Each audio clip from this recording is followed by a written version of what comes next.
Metro news में स्वागत है आपका। मैं हूं आपके साथ हैदर ज़ैदी। ये खबरों की शुरुआत करते हैं और आपको बताते हैं भारत जोड़ो यात्रा को लेकर कांग्रेस नेता पूरे जोर शोर से तैयारियों में जुटे हुए हैं। गुरुग्राम में यात्रा को लेकर कांग्रेस नेताओं ने एक अहम बैठक की है।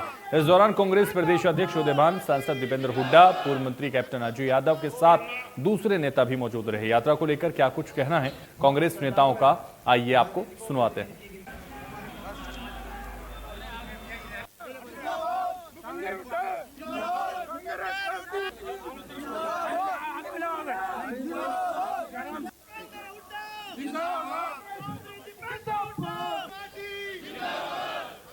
जोड़ो यात्रा का हरियाणा प्रदेश में पूरा जो जिस तरह से मोबिलाइजेशन हो रहा है वो मोटिवेट कर रहे हैं सारे लोगों को।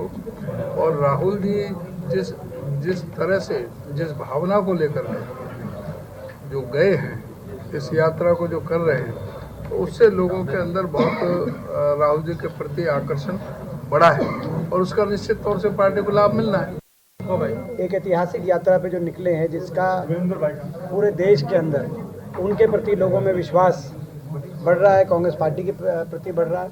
वो हरियाणा के अंदर एंटर कर रही है वो यात्रा 21 तारीख को। 21, 22 और 23 3 दिन वो हरियाणा के अंदर वो यात्रा रहेगी। 21 को मुंडका बॉर्डर से वो यात्रा होते हुए फिरोजपुर जिरका में रहेगी। 22 को वो यात्रा नू विधानसभा क्षेत्र में को कवर करते हुए नू घासेडा गांव होते हुए रात को सोना में आएगी, जहां बड़ी सभा की जाएगी। और 23 को यात्रा वेस्टिंग चौक से लेकर फरीदाबाद की तरफ निकल जाएगी और फरीदाबाद होते हुए पूरा फरीदाबाद कवर करते हुए बदरपुर अगले दिन 24 को रात नाइट स्टे फरीदाबाद में है और 24 को बदरपुर बॉर्डर से वो दिल्ली एंटर कर जाएगी। राहुल जी राजघाट जाएंगे। मैं सबसे पहले तो मैं राहुल गांधी जी का धन्यवाद करना चाहूँगा कि उन्होंने जो कास्ट सेंसस है उसके बारे में अपनी जो है क्लैरिटी दे दी है कि देश में कास्ट सेंसस होना चाहिए। तेलंगाना में ये बात कही, तो उसके लिए मैं अपनी कांग्रेस पार्टी के लिए एक बहुत बड़ा संकेत है।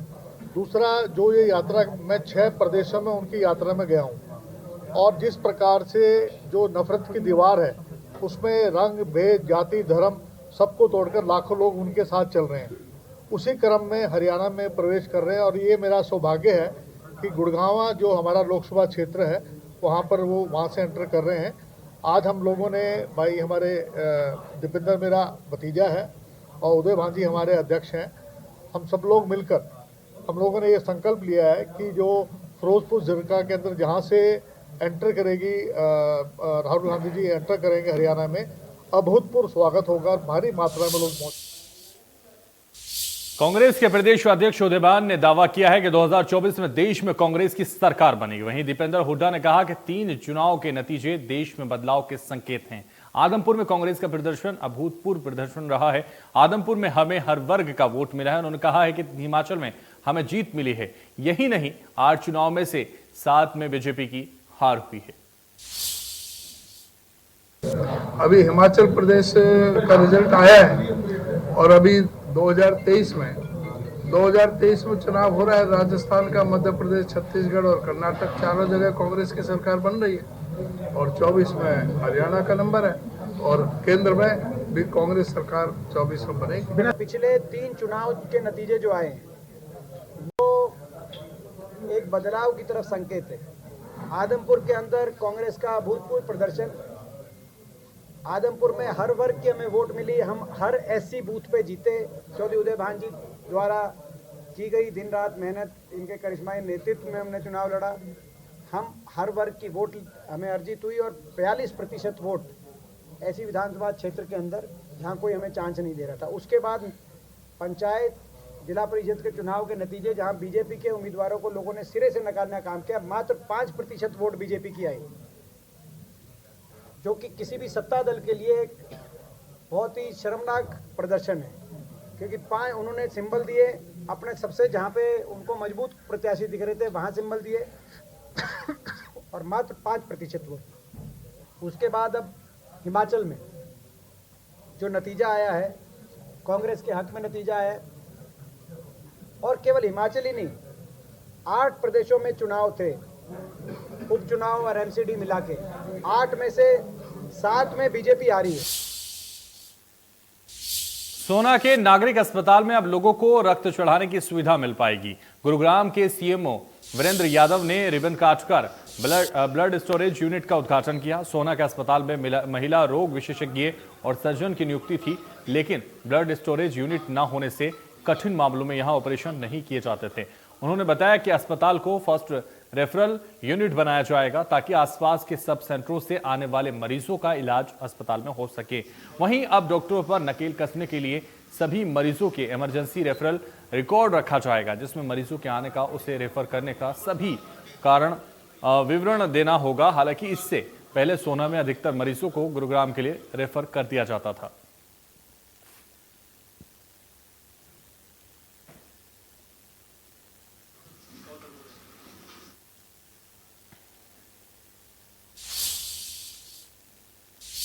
औद्योगिक क्षेत्र मानेसर के उद्यमियों ने हरियाणा सरकार से मांग की है कि मानेसर को मानेसर नगर निगम के दायरे से बाहर कर HSIIDC के अधीन किया जाए। SES आनंद मोहन के सामने भी उद्यमियों ने औद्योगिक क्षेत्र को निगम के दायरे से बाहर करने की मांग की है। मानेसर को निगम के अधीन करने के बाद से ही औद्योगिक क्षेत्र मानेसर के उद्यमियों को मूलभूत सुविधाएं ही मिल पा रही हैं। इसके लिए औद्योगिक क्षेत्र मानेसर के उद्यमियों ने हरियाणा सरकार से मांग की है कि औद्योगिक क्षेत्र मानेसर को निगम से हटाकर HSIIDC के अधीन किया जाए। नमस्कार, मैं Praveen Sharma, IMT industrial area में मेरी कंपनी है और एसोसिएशन के साथ भी मैं पिछले 15 साल से जुड़ा हुआ हूँ। देखिए प्रदीप जी, आपने बड़ा अच्छा वो मुद्दा उठाया है और ये अभी रिसेंटली हमने मीटिंग करी थी हमारी एसोसिएशन की, जिसमें कि ACS आनंद मोहन सरन जी IAS अधिकारी को भी बुलाया था हमने, ACS सर को, और उनके सामने भी हमने ये मांग रखी थी कि IMT इंडस्ट्रियल एरिया को इस एरिया से MCM जो क्षेत्र है, MCM कॉरपोरेशन के जो अंडर अधीन आ रहे हैं, इससे बाहर किया जाए। तो हमारी जवाबदेही होती है, हमारे जितने भी इंडस्ट्रीज हमारे जो मेंबर्स हैं, जवाबदेही होती है कि इस एरिया को रख रखाव जो है ठीक तरीके से रखा जाए। पिछले तकरीबन 14-15 साल से हमारी एसोसिएशन यहाँ पर है और हमारा जो तालमेल है HSIDC से इतना अच्छा बना हुआ था कि इस इंडस्ट्रियल एरिया का रख रखाव में हमारा भागीदारी भी थी, हमारी पार्टिसिपेशन भी थी, हमारी मर्जी से ही होता था सारा काम, जो भी काम होते थे।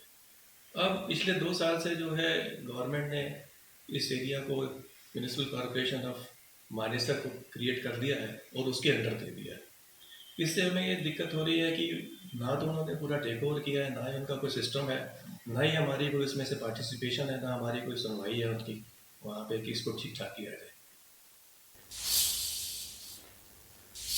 साइबर सिटी गुरुग्राम में सरकार की रोक के बाद भी लगातार अवैध कॉलोनियां बढ़ती जा रही हैं। अब इन्हीं अवैध कॉलोनियों को लेकर प्रशासन सख्त हो चुका है। लगातार बढ़ती इन अवैध कॉलोनियों को लेकर प्रशासन ने सख्ती भरा रुख अपनाते हुए कड़ी कार्रवाई के निर्देश जारी कर दिए हैं। गुरुग्राम के DC का कहना है कि 16 जनवरी 2023 तक अगर कॉलोनियों के रजिस्ट्रेशन नहीं कराए गए तो कड़ी कार्रवाई की जाएगी।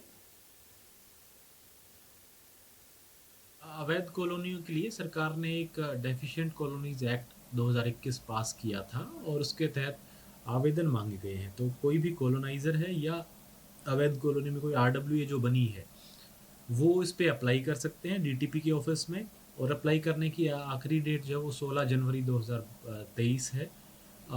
उसमें जो भी एप्लीकेशंस हमारे पास आएंगी उनको हम सरकार के पास आगे कार्रवाई के लिए भेजेंगे, और जो कॉलोनीज पे अप्लाई नहीं होती हैं तो उसके खिलाफ जो है प्रशासन को फिर सख्त कार्रवाई करने के लिए मजबूर होना पड़ेगा।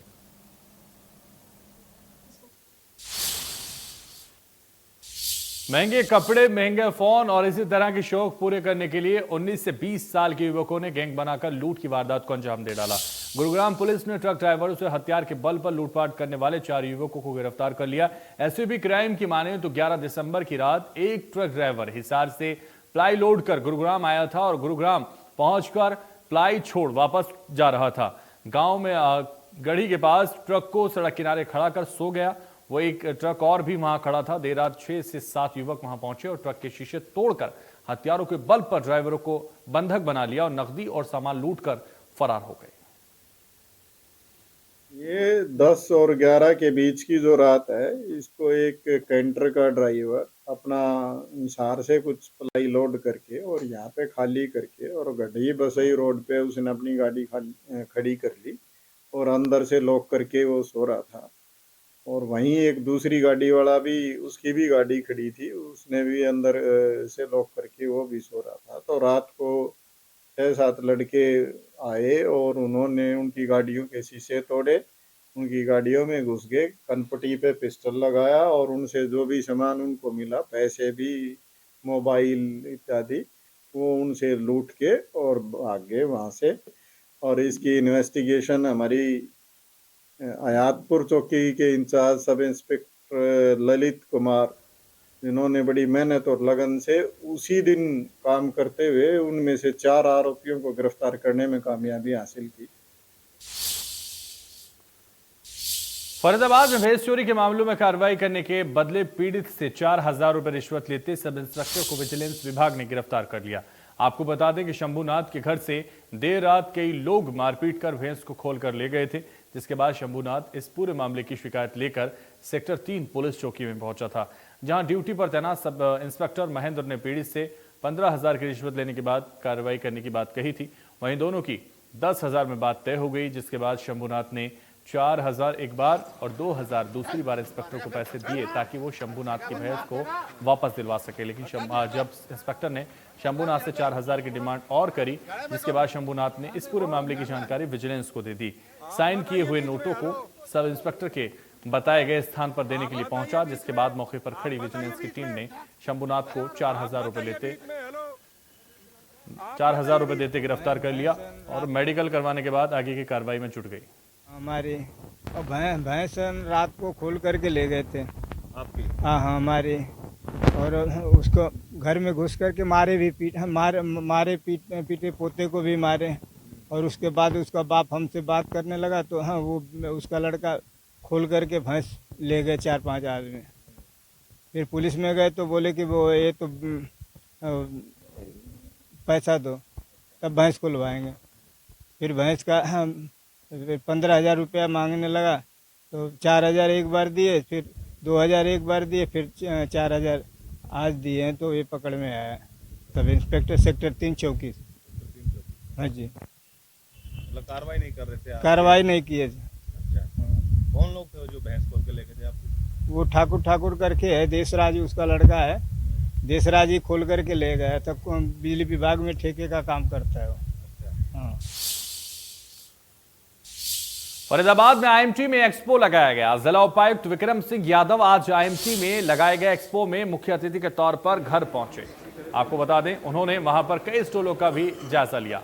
फरीदाबाद के जिला उपायुक्त विक्रम सिंह यादव ने कहा कि आईएमटी में एक्सपो लगाने से लोकल फॉर वोकल को बढ़ावा मिल रहा है, तो वहीं बड़ी बड़ी कंपनियां और वेंडर भी यहां पहुंच रहे हैं, जिससे रोजगार भी बढ़ेगा और फरीदाबाद के विकास में भागीदारी भी निभाएगी। और जैसा कि यहाँ पे आईएमटी एसोसिएशन के द्वारा जो एक्सपो लगाया गया है, करीब 200 इंडस्ट्रीज़ ने यहाँ पे पार्ट लिया है, तो काफ़ी बढ़िया है। लोगों के प्रति भी, लोगों में भी काफ़ी रुझान है, काफ़ी लोग आ रहे हैं, कई इंडस्ट्रियलिस्ट आ रहे हैं, कई जो आगे सामान सप्लाई करते हैं वेंडर्स आ रहे हैं। तो यहाँ पे सभी का बिजनेस बढ़ता है, सभी को पता चलता है कि आईएमटी में कौन कौन सी इंडस्ट्रीज़ हैं और क्या क्या पार्ट्स वगैरह बनाते हैं, वो क्या क्या काम करते हैं। तो इससे पूरे आईएमटी का भी मतलब कहीं ना कहीं उसको फ़ायदा मिलेगा और पूरे फरीदाबाद को भी। उद्योगपति लगातार चाहते हैं कि विकास हो, लेकिन कहीं ना कहीं नहीं, बिल्कुल ही एक दो चीज़ें हैं तो इन्होंने भी पहले बताई हैं, तो बिल्कुल ही उस पर काम चल रहा है, तो जल्दी वो पूरी भी होंगी।